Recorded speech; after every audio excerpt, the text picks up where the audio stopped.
हम कई बार गए हैं। हम लोग अभी बाद में भी धरने के बाद भी हम कई बार वहाँ जा चुके हैं। वो लोग हमसे मिलते ही नहीं, बातें करते ही नहीं, बस ये बोलते थे हाँ हो जाएगा, धैर्य रखो, हो जाएगा, धैर्य रखो। हम कितनी बार वहाँ जा जाके खड़े रहे, घंटों नौकरियां छोड़ भी गए थे लास्ट टाइम हम लोग। रेखा गुप्ता ने हमारे से टाइम मांगा था 1 हफ्ते का, लेकिन उन्होंने कुछ किया ही नहीं। कब गए थे मुख्यमंत्री के यहाँ? कब गए थे? 1-1.5 महीना हो गया। एक शायद आप लोग मई में भी गए थे, ऐसा है क्या? मुझे याद है मई में भी एक विवाद था। मई में गए थे, उनके पास 1 हफ्ते का टाइम मांगा था उन्होंने, लेकिन कोई रिप्लाई नहीं दिया। उन्होंने ये बोला था 1 हफ्ते को हम आपको अपने ऑफिस में बुलाएंगे, आपसे बात करेंगे, लेकिन ना उनका कॉल ना कोई मैसेज, वो मिलना ही नहीं चाह रही है हम लोगों से। नंबर दे के आए थे, वहाँ लेटर दे के आए थे, एप्लीकेशन बाकायदा लगा के आए थे उन्होंने ना। अभी हमें आए हैं, हमें अभी पता नहीं है, अभी हम जानेंगे। 1 हफ्ता दे दो हमें, 1 हफ्ते बाद हम ऑफिस में बुला लेंगे।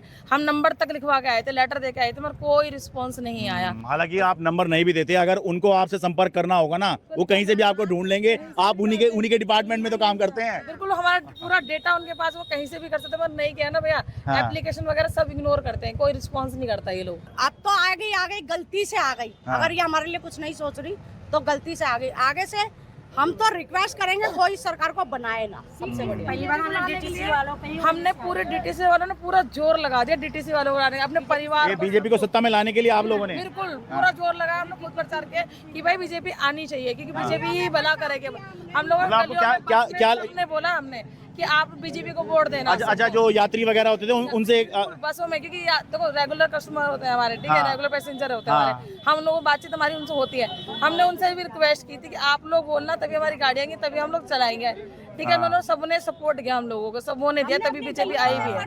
मगर वो पलट गई। बीजेपी का अपनी गलियों में प्रचार करा, अपने जानने वालों को बोला बीजेपी को जिताना, इस बार हमारे लिए अच्छा करेगी। कितना अच्छा कर दिया, हमारी नौकरी से निकाल। पर ये बताइए, इससे पहले आप लोगों ने किसी और पार्टी के लिए ऐसे प्रचार किया था? किसी के लिए नहीं करा हमने, सिर्फ बीजेपी के लिए करा, किसी के लिए नहीं करा हमने। कभी नहीं किया सर हमने। शायद करते तो आज हम यहाँ नहीं होते, पक्के में बैठे होते। महीने में धरना हुआ था सरोजिनी नगर डिपो में, नवंबर में। हाँ नवंबर में हुआ था। वहाँ पे उन्होंने, जो आम आदमी थी, उन्होंने बोला पेपरों में पक्का कर दिया, 32,000 सैलरी कर दी, ये कर दी, जो भी मर्जी पेपरों में। हम इंतजार करते रहे, अब बदलेगा, लेकिन नहीं हुआ। फिर हम जो सभी लोग थे, उन्होंने ये बोला ठीक है बीजेपी अगर आती है, बीजेपी के कुछ नेता आए थे या यूनियन से आए थे, उन्होंने बोला अगर हमारी सरकार बनती है तो हम पक्का करेंगे। उन्होंने सीधा पक्के की बात करी थी कि आपकी फाइल रेडी है, हम पक्का करेंगे। इसी लालच में फरवरी में तो ये किसने कहा था पक्का करेंगे? ये जो बीजेपी से थे, उन्होंने बोला था जब हमारी सरकार बनेगी तब हम पक्का करेंगे। इसी और नवंबर का बाद तक 3 महीने हमारे पास थे प्रचार के लिए। हमने यही बात बोला अपने घर में, फैमिली में, रिश्तेदारों में, गली में, और कुछ सवारी जो ज्यादा क्लोज आती थी, मतलब हम उन्हें रोज लेके जाते थे, उनको भी बोला कि अगर बीजेपी आएगी तो सुविधाएं और अच्छी होंगी। लेकिन अब देखो क्या हुआ, कुछ भी नहीं हुआ। बात तो सर सचदेवा जी ने भी करी है, कपिल मिश्रा जी ने भी करी है कि पक्का करेंगे, पक्का करेंगे, समान काम समान वेतन देंगे। हाँ जी। और आज हम ऐसे घाट पर उतार दिए इन्होंने, कुछ नहीं छोड़ा हमारे पास। नहीं छोड़े जी, अब जिंदगी ठीक है जी, लेकिन कहाँ जाएगा? है 15-16 साल डीटीसी में नौकरी करने के बाद में आदमी अब कहाँ जाएगा? आप बताइए। अगर प्राइवेट ही करनी थी तो हमें शुरू से क्यों रखा, क्यों हमारे भविष्य खराब करा? अब जो हमारी जो युवा अवस्था थी वो तो हमारी बेकार कर दी ना इन्होंने। हम कहाँ के रह गए अब बताइए। अब हम इसी उम्मीद में थे सरकारी विभाग में, चलो जी हमें 15-16 साल हो गई, हम इतने साल से यहाँ पे काम कर रहे हैं, हमारा जीवन सुरक्षित होगा, अच्छा होगा, चलो सरकारी वो है। लेकिन जब हमें प्राइवेट ही करना तो हम पहले ही कर लेते ना, हमें क्या जरूरत थी यहाँ पे आने की? ठीक है, लेकिन आपने तय कर लिया आप वहाँ ज्वाइन नहीं करेंगे? वहाँ नहीं ज्वाइन करेंगे, बिल्कुल नहीं करेंगे। जो हमसे पहले 100 ड्राइवर ट्रांसफर हुए थे ना, 100 करके ट्रांसफर कर रही है। अच्छा, हमसे पहले भी नहीं कर रहे, निकाला जा रहा है। डीटीसी को बंद कर रहे हैं, ये धोखा कर रहे हैं स्टाफ के साथ में। सिर्फ स्टाफ कैसे भी हरास हो, अपने आप रिजाइन दे। ये प्राइवेट में प्राइवेट करे जा रहे, प्राइवेट नौकरी करनी होगी तो हम इन्हीं के पास थोड़ी ना आएंगे। तो इतनी फॉर्मेलिटी क्यों कराती है डीटीसी, जब इनको प्राइवेट ही करना था ना? अगर 20-22 हजार में प्राइवेट में नौकरी करनी थी, प्राइवेट में हम ऑलरेडी कर रहे थे, तो फिर हम डीटीसी में क्यों आते? डीटीसी समय बेदखल क्यों किया गया? क्या गलती हम लोगों की? ये पहली बार है या इससे पहले भी कुछ लोगों को हटाया गया था?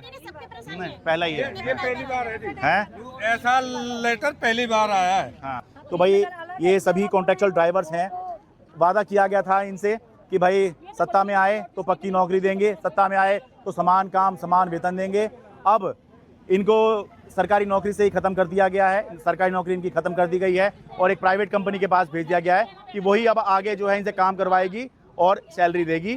तो ये इनका कहना है कि इन्हें कहा कुछ क्या था, अब कर कुछ और दिया गया। लेकिन इनका कहना है कि अगर प्राइवेट में ही नौकरी करनी होगी तो हम खुद ही कर लेंगे, प्राइवेट में ही नौकरी करनी होती तो हम खुद ही कर लेते, इसके लिए सरकार की ज़रूरत थोड़ी है। तो कुल मिला के भले ही ये कॉन्ट्रैक्ट पर थे, लेकिन एक तरह की इनकी सरकारी नौकरी ही थी जो साल दर साल इनका कॉन्ट्रैक्ट रिन्यू हो रहा था, लेकिन अब ये कॉन्ट्रैक्ट आगे रिन्यू नहीं हो रहा है। सरकारी नौकरी से इनको प्राइवेट में भेज दिया गया है। कहा कुछ था, किया कुछ है। दिल्ली के ओखला डीटीसी बस डिपो से अपने कैमरा सहयोगी अमन कुमार के साथ मैं शरद शर्मा।